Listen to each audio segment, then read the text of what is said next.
जय भीम, जय मूल निवासी, जय फुले। నేను అంసోల్ లక్ష్మణ్, బహుజన్ ముక్తి పార్టీ తెలంగాణ రాష్ట్ర అధ్యక్షుడిని మరియు నేషనల్ ఓబీసీ మోర్చా ఎగ్జిక్యూటివ్ మెంబర్ని.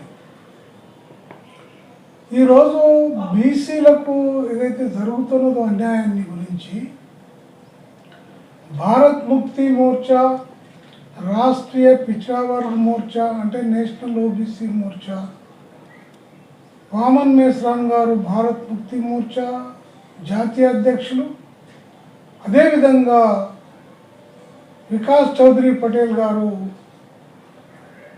ఆయన రాష్ట్రీయ పిछड़ा वर्ग మోర్చా, ఇది దేశవ్యాప్తంది కాబట్టి అలా చెప్పడం జరిగింది. నేషనల్ అధ్యక్షుడు వికాస్ చౌదరి పటేల్ గారు. వీళ్ళిద్దరు నాయకత్వంలో ఈ అంశాల కొరకు, బీసీల కొరకు, ఉపాధ్యాయుల కొరకు, విద్యార్థుల కొరకు దశల వారి ఆందోళనని చేపట్టారు.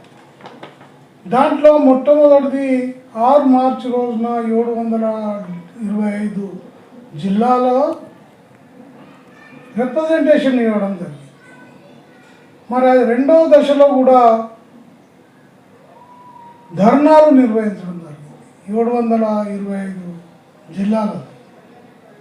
మూడవ దశ 23 మార్చ్ నాడు 725 జిల్లాలలో ర్యాలీలు ప్రదర్శించడం జరిగింది. అప్పటికి భారత ప్రభుత్వం అనేది చర్చలకు ఆహ్వానించాలి, కానీ చర్చలకు ఆహ్వానించడం లేదు. అందులోనే 4వ దశ అనేది భారత్ బంద్. ఈ 23వ తేదీ రోజున, ఏప్రిల్ 23వ తేదీ రోజున భారత్ బంద్ని నిర్వహించాలని భారత్ ముక్తి మోర్చా మరియు పిछड़ा वर्ग మోర్చా, రాష్ట్రీయ పిछड़ा वर्ग మోర్చా అంటే నేషనల్ ఓబీసీ మోర్చా ఆధ్వర్యంలో వారి నాయకత్వంలో ఈ భారత్ బంద్ని యావత్ భారత్లో ఈ భారత్ బంద్ నిర్వహించడం జరుగుతుంది. ఎందుకు ఈ భారత్ బంద్ నిర్వహించాలి అంటే ఓబీసీలకు న్యాయం జరగడం లేదు. ఓబీసీల జనగణన అనేది చేయడం లేదు భారత ప్రభుత్వము. ఎన్నో ధర్నాలు, ఎన్నో ప్రదర్శనలు, ఢిల్లీలో కూడా ధర్నాలు చేయంగా భారత ప్రభుత్వం దిగి వచ్చి 30 ఏప్రిల్ రోజున మేము జనగణన చేస్తాము 2027లో అని అన్నారు. దానికి స్వాగతించాల్సిందే, సంతోషించాల్సిందే. కానీ ఏదైతే భారత ప్రభుత్వము జనగణన అనేది చేపట్టిందో అందులో బీసీలకు మీ కులం ఏంది, మీ ఎవరు, ఎట్లున్నారు అనే యజమాని పేరే లేదు. కేవలము ఎస్సీ, ఎస్టీ ఇతరుల అని చేర్చబడ్డది నియమావళిలో. 12వ ప్రశ్న అడగడం జరిగింది. మేమనేది ఏంటంటే ఈ దేశంలో మనకు స్వతంత్రం వచ్చి 78 సంవత్సరాలు అయింది. మరి రాజ్యాంగం అమల్లోకి వచ్చి 75 సంవత్సరాలు అయింది. మరి దీని వెనకాల కారణం ఏంటి? బీసీల యొక్క జనగణన చేయకపోవడానికి ముఖ్య కారణం ఏంటి? అందుకనే మన బీసీలకు మోసం చేయడం జరుగుతుంది. ఎలా చేస్తున్నారు అంటే బీసీ జనగణన ఉంటేనా అన్ని వాళ్ళ వాటా వాళ్ళకి దక్కేది, లేకుంటే ఎలా దక్కుతుంది? ఆర్థికంగా కానీ, విద్యలో కానీ, ఉద్యోగాలలో కానీ మరి లెక్క ఉంటేనే కదా వాళ్ళు ఇంతమందికి ఇంత ఉన్నారు, ఈ కులంలో ఇంత ఉన్నారు అని తేలితే కదా. బ్రిటిష్ ప్రభుత్వం చేసింది 1931లో. మరి ఈ ప్రభుత్వాలు ఎందుకు చేయలేకపోతున్నాయి? భారతీయ జనతా పార్టీ ఎందుకు చేయలేకపోతున్నది? మరి దీనికి కారణం ఏందో తెలియదు. కానీ ఇది ఆందోళన అనేది ప్రతి బీసీ సోదరుడు, బీసీ సంఘాలు దీంట్లో పాల్గొనాలని, ఈ భారత్ బంద్లో పాల్గొనాలని మేము నిర్దేశం చేస్తున్నాం. తెలంగాణ రాష్ట్రంలో మనకు చాలాసార్లు మనం ఉద్యమాలు చేశాం. ఈ భారత్ బంద్ అనేది చేయడం జరుగుతాను. అసలు మనకు ఈ బీసీలను ఇంత మోసం చేయడం ఏంటి? అందుకనే రాజకీయంగా కానీ, ఆర్థికంగా కానీ, విద్య, వైద్యము దాంట్లో కానీ మన వాటా ఉంటేనే కదా మనకు దొరికేది, లేకుంటే దొరకదు కదా. ఆ డిమాండ్ అనేది ఇప్పుడు చేయవలసిన అవసరం ఉంది, ఆవశ్యకత ఉంది.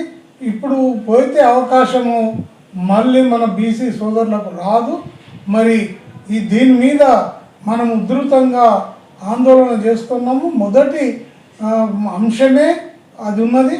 కాబట్టి మేము మరొకసారి బీసీ సోదరులని ప్రతి ఒక్కరిని కూడా తెలంగాణలో ప్రతి జిల్లాలో కూడా మేము ఈ భారత్ బంద్ని నిర్వహిస్తూ ఉన్నాం.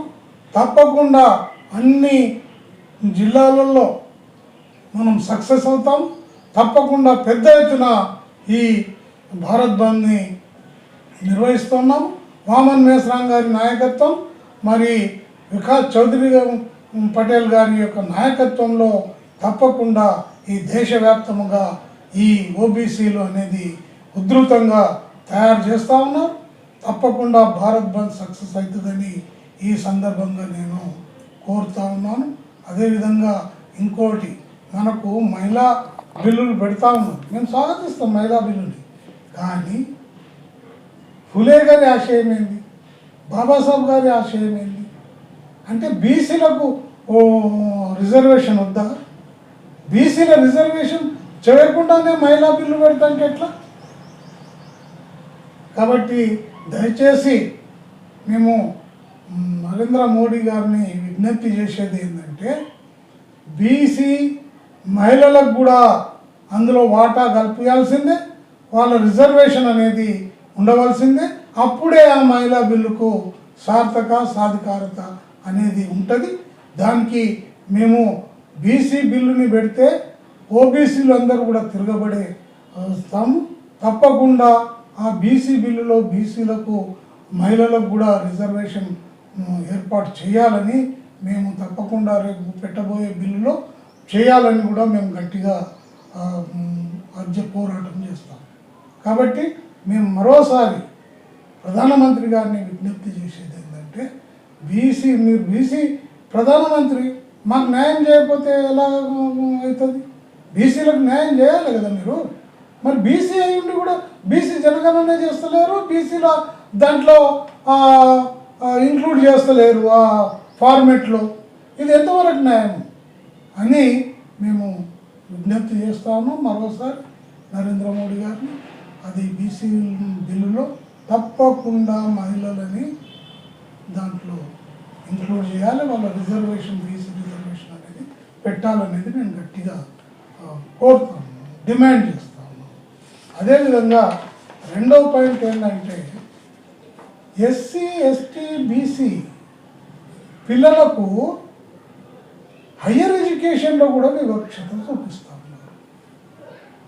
ఇది ఎంతవరకు న్యాయము, ఎంతవరకు ఇది చేస్తూ ఉన్నారు? దానిపైన వాళ్ళు పాపము అది ఏగలేక, వివక్షత చూసి ఉండలేక వాళ్ళని మొత్తము ఆత్మహత్యలకు పాల్పడుతూ ఉన్నారు. దాని మీద పోరాటం చేస్తే యూజీసీ ఏదో తూతు మంత్రంగా ఏదో పెట్టి మళ్ళీ కోర్టులో స్టే ఇచ్చేలాగా ప్రదర్శిస్తూ ఉన్నారు. ఇది సరి అయింది కాదు.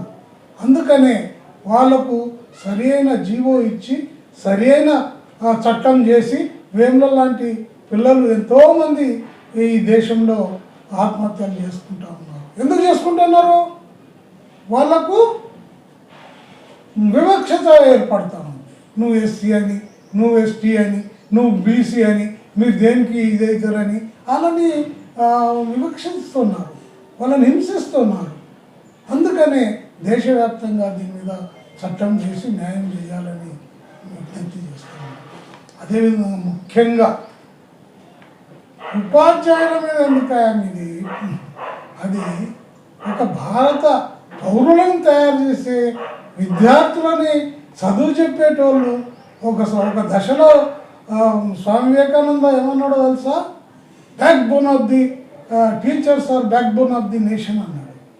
మరి ఆ నేషన్కు బిల్డప్ చేసేటోళ్ళనే మీరు వాళ్ళు ట్రైనింగ్ అయ్యి వస్తారు, అన్ని విధాల ఇది చేస్తారు, సర్వీస్ చేస్తారు, లాస్ట్ మూమెంట్లో వాళ్ళకు టెస్ట్ పెట్టాలంటే ఎట్లా?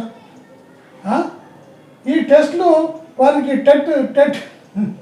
టెట్ పెట్టి వాళ్ళని టెస్ట్ చేస్తూ అంటున్నారు. ఏ విధంగా చేస్తారు సార్? ఇంకొక విషయం, ఏదైనా జీవో, నేను ఉపాధ్యాయుగా రిటైర్ అయినాను, నాకు తెలుసు జీవోల సంగతి ఇంతనో అంతనో. ఎప్పుడైనా ఏదైనా జీవో బయటికి వస్తే ప్రాస్పెక్టివ్ ఉంటుంది కానీ రెట్రాస్పెక్టివ్ ఉంటుందా? జీవోనేమో 2011లో వస్తుంది, 29 జూలై 2011లో. ఇంకా ఆర్టీ చట్టము 29లో సెక్షన్ 23 ప్రకారము వాళ్ళు చేస్తారు. ఎస్సీఆర్టీ నోటిఫికేషన్ 23/8/2010 ప్రకారము 29/7/11 కంటే ముందు నియమితులైన ఉపాధ్యాయులకు ఈ టెట్ పరీక్ష పెట్టడము అనేది సరి అయింది కాదు. మేమైతే కోరుతున్నది ఏంటంటే అసలు ఉపాధ్యాయులకు టెస్ట్ మినహాయించాలి. ఎందుకు టెస్ట్ పెట్టాలి? వాళ్ళని ఇది చేస్తున్నారా? మీరు ఏ పరీక్షలన్నా పెట్టుకొని, ఆ డిపార్ట్మెంటల్ పరీక్షలు ఉన్నాయి, అవి వాళ్ళు సర్వీస్ చేస్తూ ఉన్నారు. పాపం టీచర్లని మీరు అవమానపరిచినట్టు టెస్టులు పెట్టి వాళ్ళు పాపం ఏజ్ అయింది ఉంటుంది, ఒక్కొక్కళ్ళు ఆరోగ్యంగా ఉంటారు, ఉండరు. వాళ్ళు వచ్చి ప్రాటాలు చెప్పి పిల్లలకు న్యాయం చేస్తూ ఉంటే మీరు టెట్ పెట్టడము, అది పెట్టడం, ఇది న్యాయమా? మేమైనా అంటాం జీవో వచ్చినప్పటి నుంచి కూడా కాదు, జీవోనే మొత్తం క్యాన్సిల్ చేయాలనేది మా యొక్క, అది కూడా ఈ భారత్ బంద్లో భాగంగా ఉన్నది.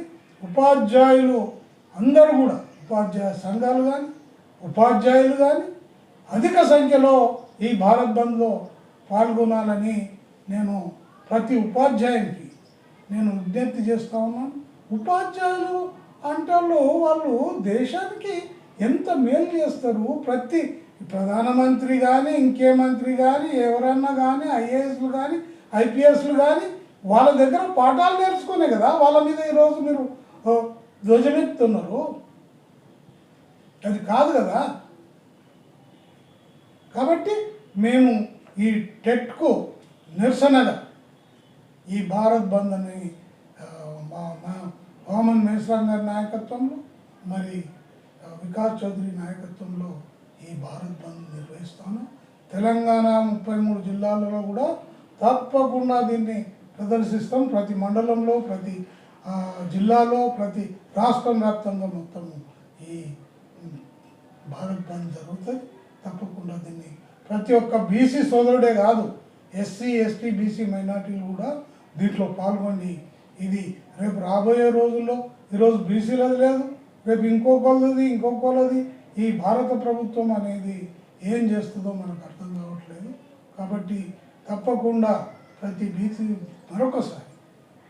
బీసీ సోదరుడు ఈ భారత్ బంద్లో, బీసీ సోదరులతో పాటు మాకు ఎస్సీ, ఎస్టీ, బీసీ సోదరులు, మైనార్టీలు కూడా అధిక సంఖ్యలో పాల్గొంటారని ఆశిస్తూ నేను జై భీమ్ ముగిస్తూ ఉన్నాను. జై భీమ్, జై మునివాసి, జై ఫులే.